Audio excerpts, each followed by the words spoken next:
Hello everyone, I am Mohammad Salim और आज जो है हम 1857 का जो रिवोल्ट हुआ था इंडियन हिस्ट्री में उसकी समरी पढ़ लेते हैं। ठीक है ना। ये रिवोल्ट बेसिकली क्यों हुआ था? क्योंकि जो ब्रिटिश का करेक्टर और पॉलिसी जो थी, कैसी पॉलिसीज़ थी और कैसा रवैया था इंडिया की तरफ, उसी का नतीजा जो है। इसमें 3 एंगल्स देखे जाते हैं, हम इकोनॉमिक, पॉलिटिकल और मिलिट्री। अगर हम इकोनॉमिक देखें तो उन्होंने टैक्स ज़्यादा लगाना शुरू कर दिया। समरी एविक्शंस, मतलब बहुत ज़्यादा एविक्शंस कर दिए। फिर तारिफ पॉलिसी जो थी उनकी इंडियन प्रोडक्ट्स के मतलब वो भी बहुत डिस्क्रिमिनेटरी थी।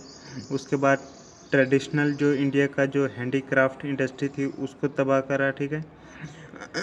उसके बाद जो है absence of concomitant industrialisation, modern lines के ऊपर जो कंकोमिटेंट इंडस्ट्रियलाइजेशन थी वो नहीं हुई। That hit the peasants, artisans and small zamindars.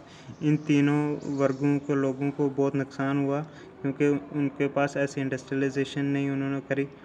तो उसके बाद हम ये देखते हैं पॉलिटिकल काजेज़ ये हैं कि ग्रीडी पॉलिसी ऑफ अग्रेंडिसमेंट, उन बहुत लालची थे, अपनी दौलत बढ़ाना चाहते थे। ठीक है ना, एक ये पॉलिसी होगी। दूसरा absentee sovereigntyship character of the British rule. Absentee sovereigntyship character ये हो गया कि वो हज़ारों मील दूर इंग्लैंड से जो है यहाँ पे रूल कर रहे थे। ठीक है ना। अब वो सोवरेनिटी बना रहे थे कहाँ से? इंग्लैंड से। तो इसको बोलते हैं, मतलब कि खुद यहाँ पे नहीं है तो इंग्लैंड से जो है वो रूल चला रहे थे। दूसरा ये था। तीसरा ये था कि British interference in socio religious affairs of the Indian public. ठीक है ना। तो सोशो रिलीजियस अफेयर्स में वो टांग उड़ाते थे। तो ये एक जो है ये भी एक पॉलिटिकल काजेज़ हैं। ये दो तीन हैं, 3 पॉलिटिकल काजेज़ मेन में। उसके बाद मिलिट्री काजेज़ ये थे कि discontent among sipahis for economics, psychological and religious reasons. ठीक है ना। तो ये, हाँ, इकोनॉमिक, साइकोलॉजिकल और रिलीजियस रीजन की वजह से फौजियों में भी जो है वो बहुत नाराज़गी थी। उसके साथ साथ लॉन्ग हिस्ट्री ऑफ रिवोल्ट था, वो भी जुड़ा हुआ था, तो इसलिए मिलिट्री में भी ये काजेज़ बन गए।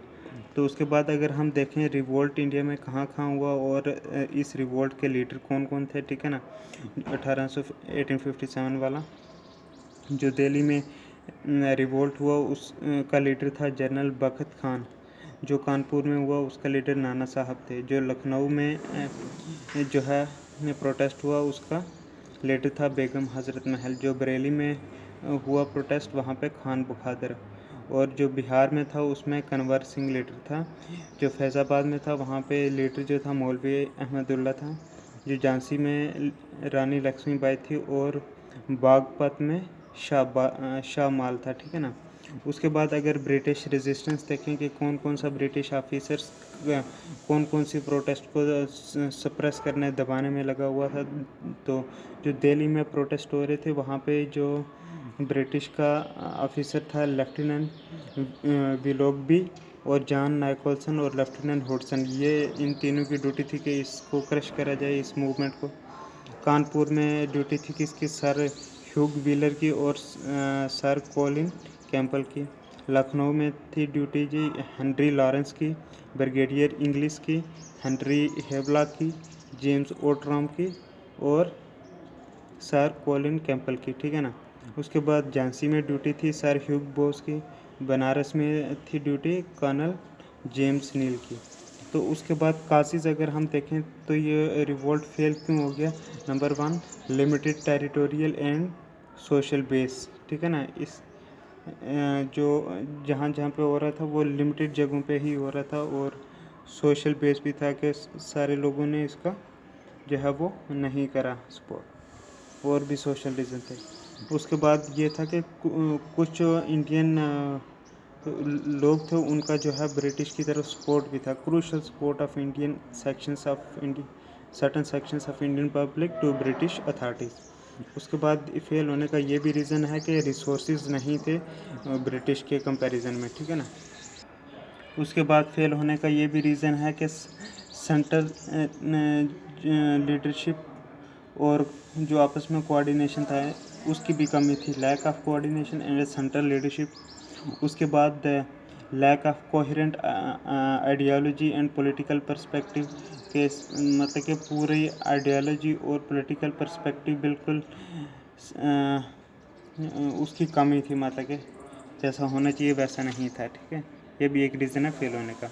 अगर हम इसकी नेचर देखें इस रिवोल्ट को, किस किस ने क्या क्या नाम दिया, ठीक है ना, जो आर.सी. मजूमदार और एस.एन. सेन, इन दोनों ने कंबाइन तरीके से बोला कि it is not an organised national revolt, कि ये ऑर्गेनाइज्ड नेशनल रिवोल्ट नहीं है, इन दोनों ने बोला। लेकिन आर.सी. मजूमदार ने अकेले क्या बोला कि it is neither first nor national war of independence, ना कि ये पहली और ना ही ये नेशनल वार है इंडिपेंडेंस की।